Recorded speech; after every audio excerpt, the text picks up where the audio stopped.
जय मसीह के प्रियो, इस समय के लिए प्रभु यीशु मसीह को धन्यवाद देते हैं। निर्गमन की किताब में 12 अध्याय में से प्रभु यीशु मसीह का सुसमाचार की अध्ययन हम करेंगे।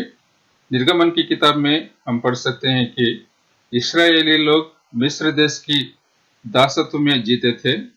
परमेश्वर उनको मिस्र देश की दासत्व से छुड़ाने के लिए मिस्र देश के ऊपर भिन्न प्रकार का दंड भेजा था। उनमें से हम देख सकते हैं कि नील नदी का जल को लहू बनाया। उसके बाद मेंढकों का आक्रमण हुआ। उसके बाद कुटकियों के झुंड को भेजा था परमेश्वर उनके ऊपर। उसके बाद डांसों के झुंड को भेजा था। उसके बाद पशुओं की मौत हुई और हम देख सकते हैं कि फफोलों और फोड़ों का निकल आया था। उसके बाद ओलों की वर्षा हुई, टिड्डियों का आक्रमण हुआ। उसके बाद अंधकार छाया गया था और उसके बाद अंत में पहलौठों की मृत्यु हुई। लेकिन पहलौठों की मृत्यु जब होने वाली थी, उस मृत्यु से बचने के लिए, यानी कि परमेश्वर का दंड से बचने के लिए, निर्गमन की किताब 12 अध्याय में परमेश्वर इस्राएलियों को बता रहा है कि वे लोग एक मेमना को चुनना पड़ेगा और उस मेमना को मार करके उस मेमना का लहू को अपने घरों के द्वार के दोनों अलंगों और चौखट के सिरे पर लगाना पड़ेगा, ताकि वे इस मृत्यु से बच सके, यानी कि परमेश्वर की दंड से बच सके। और उसके बाद उस मेमना का मांस को वो भूंज कर खाना पड़ेगा। तो इस सारी प्रक्रिया को फसह का पर्व कहा जाता है। तो इसके बारे में हम कुछ विषय को अध्ययन करेंगे। प्रभु यीशु मसीह जो है फसह का मेमना कहा जाता है। यूहन्ना की सुसमाचार में पहला अध्याय में 29 आयत में हम पढ़ते हैं, दूसरे दिन उसने यीशु को अपनी ओर आते देखकर कहा, देखो यह परमेश्वर का मेमना है जो जगत का पाप उठा ले जाता है। और पहला कोरिन्थियों में भी हम पढ़ सकते हैं 5वें अध्याय में 7वीं आयत में, पुराना खमीर निकाल कर अपने आप को शुद्ध करो कि नया गूंथा हुआ आटा बन जाओ, ताकि तुम अखमीरी हो, क्योंकि हमारा भी फसह जो मसीह है बलिदान हुआ। इस प्रकार प्रभु यीशु मसीह फसह का मेमना कहा जाता है। इसके बाद हम देख सकते हैं कि प्रकाशित वाक्य में 5वें अध्याय में 11 आयत से लेकर प्रभु यीशु मसीह को एक मेमना के रूप में स्वर्ग में हम देख सकते हैं। जब मैंने देखा तो उस सिंहासन और उन प्राणियों और उन प्राचीनों के चारों ओर बहुत से स्वर्गदूतों का शब्द सुना, जिनकी गिनती लाखों और करोड़ों की थी, और वे ऊंचे शब्द से कहते थे, वध किया हुआ मेमना ही सामर्थ्य और धन और ज्ञान और शक्ति और आदर और महिमा और धन्यवाद के योग्य है। फिर मैंने स्वर्ग में और पृथ्वी पर और पृथ्वी के नीचे और समुद्र की सब सृजी हुई वस्तुओं को और सब कुछ को जो उनमें है, यह कहते सुना, जो सिंहासन पर बैठा है उसका और मेमना का धन्यवाद और आदर और महिमा और राज्य युगानुयुग रहे। और चारों प्राणियों ने आमीन कहा और प्राचीनों ने गिरकर दंडवत किया। इस प्रकार प्रियो हम देख सकते हैं प्रभु यीशु मसीह एक मेमना के रूप में, परमेश्वर का मेमना के रूप में इस पृथ्वी पर आकर के अपने आप को क्रूस पर बलिदान किया, ताकि हमारा उद्धार हो सके। इसके बाद हम देख सकते हैं, the lamb Israelites used is a picture of Jesus the lamb of God, just as the Israelites were delivered from the death and slavery by the blood of the lamb, Jesus delivered us from the spiritual death and the power and slavery of sin by dying on the cross as the lamb of God। जैसे इस्राएली लोग जो है मिस्र देश की दासत्व से उस मेमना को मार करके उस मेमना का लहू को अपने घरों के द्वार के दोनों अलंगों और चौखट के सिरे पर लगाने के द्वारा मृत्यु से बच सके, उसी प्रकार परमेश्वर प्रभु यीशु मसीह जो है परमेश्वर का मेमना जो कहा जाता है, उसकी लहू के ऊपर हम विश्वास करके हमारे पापों को प्रभु यीशु मसीह के लहू के द्वारा धोने से हम भी हमारे पाप का दासत्व जो है उससे हम छुटकारा पा सकते हैं और हम पाप की जो ताकत है उससे हम बच सकते हैं करके हम देख सकते हैं। इब्रानियों 9वीं अध्याय में 22 आयत में हम देखते हैं, सच तो यह है कि व्यवस्था के अनुसार प्राय सब वस्तुएं लहू के द्वारा शुद्ध की जाती हैं और बिना लहू बहाए पापों की क्षमा नहीं। तो हम देख सकते हैं प्रियो, परमेश्वर के वचन में स्पष्ट रीति से लिखा हुआ है कि बिना लहू बहाए द्वारा पापों का क्षमा नहीं होता है। इसलिए प्रभु यीशु मसीह एक मेमना के रूप में आकर अपने आप को क्रूस पर बलिदान किया और अपना लहू को बहाया ताकि हम सब उस लहू के द्वारा हमारे पापों का छुटकारा पा सके और हमारा पाप की दासत्व जो है उससे हम छुटकारा पा सकें। पहले यूहन्ना पहले अध्याय 7वीं आयत में हम देखते हैं, पर यदि जैसा वो ज्योति में है वैसे ही हम भी ज्योति में चले तो एक दूसरे से सहभागिता रखते हैं और उसके पुत्र यीशु का लहू हमें सब पापों से शुद्ध करता है। इसके बाद हम देखते हैं, just as Israelites were delivered from death, Jesus delivered us from eternal death, separation from God and the wrath of God.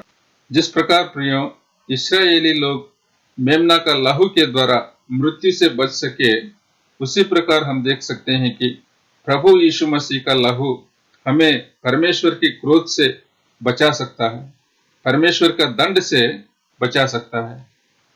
Romeo की किताब में 3 अध्याय 23 आयत में हम पढ़ते हैं, इसलिए कि सबने पाप किया है और परमेश्वर की महिमा से रहित है। परमेश्वर के वचन में हम स्पष्ट रीति से देख सकते हैं कि सारे मनुष्य जो है इस संसार में है, सारे मनुष्य पाप करके परमेश्वर की महिमा से रहित हो गए। और रोमियो की किताब 6वीं अध्याय में 23 आयत में हम देख सकते हैं, क्योंकि पाप की मजदूरी तो मृत्यु है, परंतु परमेश्वर का वरदान हमारे प्रभु यीशु मसीह में अनंत जीवन है। तो हम देख सकते हैं कि प्रभु यीशु मसीह के द्वारा हमें अनंत जीवन मिलता है। पहले यूहन्ना 2 अध्याय 2 आयत में, और वही हमारे पापों का प्रायश्चित है, और केवल हमारे ही नहीं वरना सारे जगत के पापों का भी, यानी कि प्रभु यीशु मसीह एक प्रायश्चित बनकर अपने आप को क्रूस पर बलिदान के रूप में अर्पित किया ताकि हमारा उद्धार हो सके, ताकि हमें अनंत जीवन मिल सके। पहले तीमुथियुस में 2 अध्याय 5वें आयत में प्रभु यीशु मसीह परमेश्वर और मनुष्य के बीच में एक बिचवई के रूप में आकर के अपने आप को अर्पित किया करके हम देख सकते हैं। रोमियो की किताब 8वीं अध्याय 1 आयत में, अतः अब जो मसीह यीशु में है उन पर दंड की आज्ञा नहीं, यानी कि जो कोई परमेश्वर यीशु मसीह के ऊपर विश्वास रखता है उसके ऊपर परमेश्वर का दंड नहीं आता है करके हम देख सकते हैं। और यूहन्ना की किताब 3 अध्याय में 16 आयत में हम देख सकते हैं कि क्योंकि परमेश्वर ने जगत से ऐसा प्रेम रखा कि उसने अपना एकलौता पुत्र दे दिया ताकि जो कोई उस पर विश्वास करे वह नष्ट ना हो परंतु अनंत जीवन पाए। यूहन्ना 3 उसी अध्याय में 36 आयत में हम देख सकते हैं कि जो पुत्र पर विश्वास करता है अनंत जीवन उसका है, परंतु जो पुत्र की नहीं मानता वह जीवन को नहीं देखेगा परंतु परमेश्वर का क्रोध उस पर रहता है।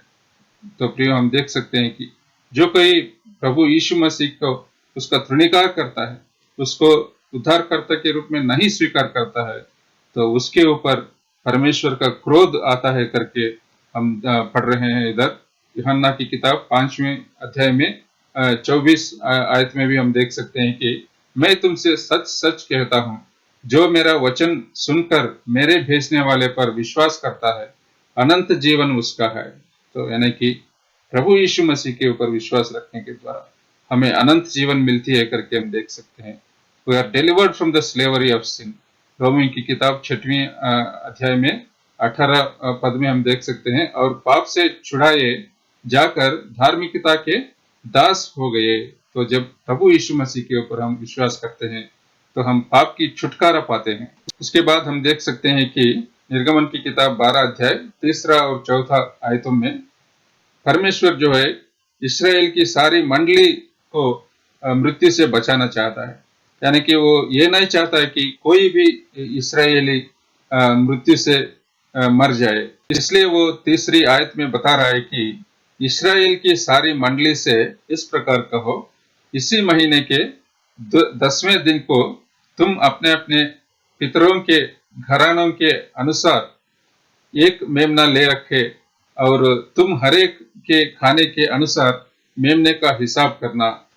इससे हम देख सकते हैं कि परमेश्वर जो है सारे मनुष्य संसार के जो है प्रभु यीशु मसीह का उद्धार को पाना चाहता है। वो ये नहीं चाहता कि कोई भी नाश हो जाए, लेकिन हर एक को प्रभु यीशु मसीह के द्वारा उद्धार पाना चाहता है। दूसरा पत्रस में 3 अध्याय 9वीं आयत में प्रभु अपनी प्रतिज्ञा के विषय में देर नहीं करता, जैसी देर कुछ लोग समझते हैं, पर तुम्हारे विषय में धीरज धरता है और नहीं चाहता कि कोई नष्ट हो, वरना यह कि सबको मन फिराव का अवसर मिले। और लूका सुसमाचार में 19 9वीं आयत से लेकर हम पढ़ते हैं, तब यीशु ने उससे कहा, आज इस घर में उद्धार आया है, इसलिए कि यह भी अब्राहम का एक पुत्र है, क्योंकि मनुष्य का पुत्र खोए हुओं को ढूंढने और उनका उद्धार करने आया है। तो जक्कैयास के विषय में प्रभु यीशु मसीह बता रहे कि इस घर में प्रभु का उद्धार आया है, यानी कि जक्कैयास का जो पूरा घराना जो है, वो उसके घर में जितने भी लोग हैं उन सबों को प्रभु यीशु मसीह अपना उद्धार देना चाहता है। और प्रेरितों की किताब में 11 अध्याय में 4 आयत में हम पढ़ते हैं, वो तुमसे ऐसी बातें कहेगा जिनके द्वारा तू और तेरा सारा घराना उद्धार पाएगा। कुरनेलियुस के विषय में इस बात को हम पढ़ सकते हैं। और उसके बाद फिलिप्पी जो जेलर जो है उसके विषय में भी हम पढ़ सकते हैं। प्रेरितों की किताब में 16 अध्याय में 31 आयत में उन्होंने कहा, प्रभु यीशु मसीह पर विश्वास कर तो तू और तेरा घराना उद्धार पाएगा। इस प्रकार प्रियो, कोई भी मनुष्य जो है पाप में खोना परमेश्वर नहीं पसंद करता है, लेकिन हर एक व्यक्ति प्रभु यीशु मसीह के द्वारा उद्धार पाना चाहता है। और हम देख सकते हैं कि इस्राएली लोग जो मेमना को चुनते हैं वो निर्दोष होना चाहिए और 1 वर्ष का नर होना चाहिए करके हम पढ़ सकते हैं। तो प्रभु यीशु मसीह के विषय में भी, प्रभु यीशु मसीह का पवित्रता के विषय में भी हम बाइबल में परमेश्वर के वचन में कई वचनों में उनकी पवित्रता के बारे में हम पढ़ सकते हैं। यूहन्ना के सुसमाचार में 19 अध्याय में 4 आयत में पिलातुस कह रहा है इधर कि मैं उसमें कुछ भी दोष नहीं पाता। और मत्ती सुसमाचार में 27 अध्याय में 19 आयत में जब वो न्याय की गद्दी पर बैठा हुआ था तो उसकी पत्नी ने उसे कहला भेजा, तो उस धर्मी के मामले में हाथ ना डालना, क्योंकि मैंने आज स्वप्न में उसके कारण बहुत दुख उठाया। तो पिलातुस की पत्नी की शब्दों को इस वचन में हम पढ़ सकते हैं। उसके बाद पहला पत्रस में 1 अध्याय 19 आयत में, पर निर्दोष और निष्कलंक मेमने अर्थात मसीह के बहुमूल्य रक्त के द्वारा हुआ हमारा उद्धार के बारे में हम इधर इस वचन में हम पढ़ सकते हैं। इसके बाद हम पढ़ते हैं 1 यूहन्ना 3 अध्याय आयत में, तुम जानते हो कि वो इसलिए प्रकट हुआ कि पापों को हर ले जाए और उसके स्वभाव में पाप नहीं। तो प्रभु यीशु मसीह के स्वभाव में पाप नहीं है करके हम पढ़ते हैं। 1 पत्रस 2 अध्याय 22 आयत में, न तो उसने पाप किया और न उसके मुंह से छल की कोई बात निकली। इस प्रकार प्रभु यीशु मसीह की पवित्रता के बारे में हम पढ़ रहे हैं। इधर 2 कोरिन्थियों 5वें अध्याय 21 आयत में, जो पाप से अज्ञात था उसी को उसने हमारे लिए पाप ठहराया कि हम उसमें होकर परमेश्वर की धार्मिकता बन जाए। और मत्ती 27 अध्याय में 4 आयत में, और कहा, मैंने निर्दोष को घात के लिए पकड़वा कर पाप किया है। तो यूदा जो है, इस्करियोत यूदा, उसके विषय में इस वचन को हम पढ़ सकते हैं। और लूका सुसमाचार 23 अध्याय में 41 आयत में हम पढ़ते हैं, और हम तो न्यायानुसार दंड पा रहे हैं, क्योंकि हम अपने कामों का ठीक फल पा रहे हैं, पर इसने कोई अनुचित काम नहीं किया। प्रभु यीशु मसीह के साथ क्रूस पर लटकाया हुआ अपराधी का शब्दों को इस वचन में हम पढ़ रहे हैं। और लूका सुसमाचार 23 अध्याय में 47 आयत में सूबेदार की शब्दों को भी हम देख सकते हैं। सूबेदार ने जो कुछ हुआ था देखकर परमेश्वर की बढ़ाई की और कहा, निश्चय ये मनुष्य धर्मी था। और उसके बाद इब्रानियों 7वें अध्याय में 26 आयत में हम पढ़ते हैं, प्रियो, अतः ऐसा ही महायाजक हमारे योग्य था, जो पवित्र और निष्कपट और निर्मल और पापियों से अलग और स्वर्ग से भी ऊंचा किया हुआ हो। इस प्रकार प्रियो, परमेश्वर प्रभु यीशु मसीह का पवित्रता के बारे में कई सारे वचनों में हम पढ़ सकते हैं। और यूहन्ना की सुसमाचार में 8वें अध्याय में 46 आयत में, तुम में से कौन मुझे पापी ठहराता है? यदि मैं सच बोलता हूँ तो तुम मेरा विश्वास क्यों नहीं करते? तो इधर परमेश्वर प्रभु यीशु मसीह स्वयं इन शब्दों को बता रहे हैं करके हम देख सकते हैं। इसके बाद निर्गमन 12 अध्याय में 3री आयत में, इस्राएल की सारी मंडली से इस प्रकार कहो, इसी महीने के 10वें दिन को तुम अपने अपने पितरों के घरानों के अनुसार घराने पीछे एक एक मेमना ले रखो। और निर्गमन 12 अध्याय में 6वीं आयत से लेकर हम पढ़ते हैं, और इस महीने के 14वें दिन तक उसे रख छोड़ना, और उस दिन गोधूली के समय इस्राएल की सारी मंडली के लोग उसे बलि करें। तो इन वचनों में प्रियो हम देख सकते हैं, Passover lamb was killed at 3 p.m. and eaten at 6 p.m. No remains for the next day. Jesus was crucified at 3 p.m. and was buried on the same day. मत्ती सुसमाचार 27 अध्याय में 57 से लेकर 61 वचन तक हम इस विषय को पढ़ सकते हैं। यानी कि फसा का मेमना जो है प्रभु यीशु मसीह को दर्शा रहा है करके इन वचनों के द्वारा हम देख सकते हैं। इसके बाद हम पढ़ सकते हैं प्रियो, निर्गमन 12 अध्याय में 8वीं आयत से लेकर, और वे उसके मांस को उसी रात आग में भूंजकर अखमीरी रोटी और कड़वे सागपात के साथ खाएं। उसके सिर, पैर और आंतड़ियों समेत आग में भूंजकर खाना, कच्चा या जल में कुछ भी पकाकर न खाना। इस वचन में प्रियो हम देख सकते हैं कि मेमना का मांस को आग में भूंजने के लिए परमेश्वर उनको बता रहा है। यानी कि ये जो आग में मेमना का मांस को भूंजना जो है वो प्रभु यीशु मसीह का जो सफरिंग है उसको दर्शाता है करके, प्रभु यीशु मसीह का मुसीबत को दर्शाता है करके हम देख सकते हैं। पहला पतरस में 2 अध्याय में 24 आयत में, वो आप ही हमारे पापों को अपनी देह पर लिए हुए क्रूस पर चढ़ गया, जिससे हम पापों के लिए मरकर धार्मिकता के लिए जीवन बिताए। उसी के मार खाने से तुम चंगे हुए। तो प्रभु यीशु मसीह प्रियो, हमारे पापों के लिए उसको मार खाना पड़ा परमेश्वर से करके हम देख सकते हैं। और पहले थिस्सलुनीकियों पहला अध्याय में 10वीं आयत में, और उसके पुत्र के स्वर्ग पर से आने की बाट जोते रहो, जिसे उसने मरे हुओं में से जिलाया, अर्थात यीशु की, जो हमें आने वाले प्रकोप से बचाता है। तो इस प्रकार हम देख सकते हैं प्रभु परमेश्वर का आने वाला प्रकोप यानी कि आने वाला दंड से केवल प्रभु यीशु मसीह हमें बचा सकते हैं करके इन वचनों के द्वारा प्रियो हम देख सकते हैं।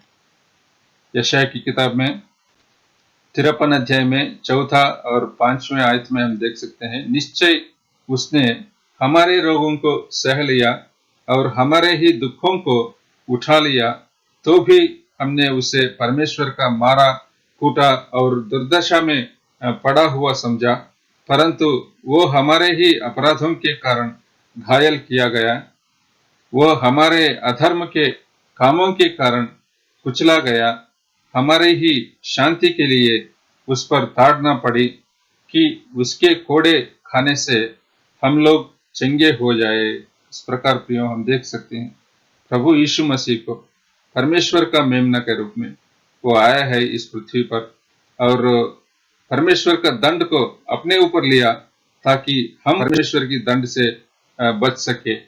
वो कोड़े इसलिए खाया ताकि हमारे ऊपर परमेश्वर का कोड़े ना पड़े, और इस प्रकार अनंत काल का जीवन जो है हम सबों को, जितने भी प्रभु यीशु मसीह के नाम पर विश्वास करते हैं, उन सबों को परमेश्वर प्रभु यीशु मसीह अपना उद्धार देना चाहता है। इस प्रकार प्रियो हम देख सकते हैं सारे वचनों में प्रभु यीशु मसीह परमेश्वर का मेमना है, यानी कि फसा का मेमना है। वो एक मेमना के रूप में इस पृथ्वी पर आया और क्रूस पर मारा गया, अपना लहू को बहाया ताकि हम सब परमेश्वर का दंड से बच सके। तो क्यों ना आप भी इस मेमना यानी कि प्रभु यीशु मसीह पर विश्वास रखें। प्रभु यीशु मसीह का लहू से आपके पापों को क्यों ना धोए अभी, ताकि आप भी परमेश्वर के दंड से बच सके। तो आइए एक प्रार्थना के साथ इस अध्ययन को समाप्त करेंगे। प्यारे पिता परमेश्वर, इस समय के लिए हम आपको धन्यवाद देते हैं।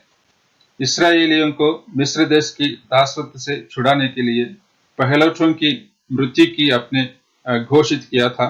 उस मृत्यु से बचने के लिए इस्राएलियों को फसह का पर्व मनाने के लिए आप निर्गमन की किताब में 12 अध्याय में उनको बताया था। एक मेमना को मारकर उस मेमना का लहू के द्वारा आपके दंड से बचने के लिए इस्राएलियों को आपने कहा था। इसी प्रकार प्रस्तुत काल में आप हमें भी बता रहे हैं आपके दंड से, आपके क्रोध से प्रभु यीशु मसीह के लहू के द्वारा छुटकारा पाने के लिए। प्रभु, जितने भी भाई बहन इस वीडियो को देख रहे हैं, उनसे बात करिए ताकि प्रभु यीशु मसीह को एक मेमना के रूप में वे भी स्वीकार करें और वे भी आपका उद्धार पाएं। इस छोटी सी प्रार्थना प्रभु यीशु मसीह के पवित्र नाम से मांगते हैं प्रभु, आमीन।